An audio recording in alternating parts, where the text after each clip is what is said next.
Now your buyers agent know which areas to select spot and which areas to avoid. Hello, I'm Pranav. I am a data analyst here at Propel, and today we welcome you to a brand new series where we give insights on how we can evaluate a council. First, let's talk about the Blue Mountains, a very famous tourist spot, but at the same time, it also hosts a growing number of long-term residents, mainly remote workers and families. That tells me this area has a great character. It also has close links to Western Sydney, and best of all, is protected by national park zoning laws.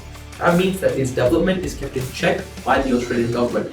Using all these as a strong fundamental, we can dive further into the data and see what we find.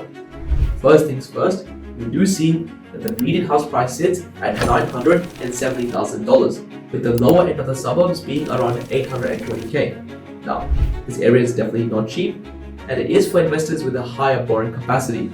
With that in mind, however, over the last 10 years, we've seen a growth of 9.5% per annum in this council. It's a very solid number. In fact, Propel's personal metric for long-term growth also gives Blue Mountains a perfect 100 out of 100. And this shows me that this council has steady, continuous growth. It's not just the current trend. From a cash flow perspective, rental yield sits at 3.4%. Now this number is not as flashy, but it's still very solid. It does still mean that this council will require some out-of-pocket commitment. So it is catered more for investors looking for negative gearing in their portfolio, or for investors that prioritize long-term capital gains. At the same time, by diving further into the data, we see that only 18% of properties in this council are rentals. That means it's a strong owner-occupied community. People really want to live here. Plus, there might even be a shortage in the market for rentals. However, if you really want to see how this market will perform in the future, we must look at metrics and how they change over time, not just look at numbers at face value.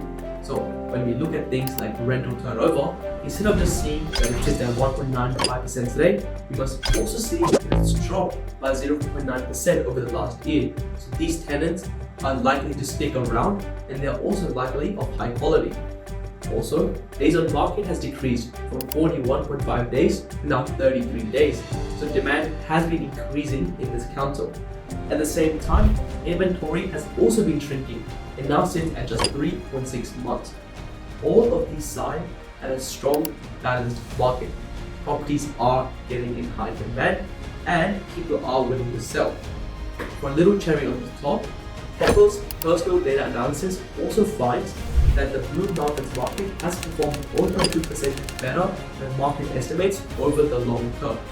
Essentially, what that tells me is that the data around this council is historically a strong indicator for its future. So, where does this leave us? Well, using all these metrics and many more, Propel finds an investor score of 73 out of 100 for Blue Mountains, a very solid result.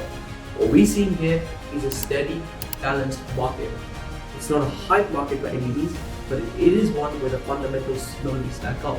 It's backed by lifestyle appeal, sneaky acceleration, and low vacancies.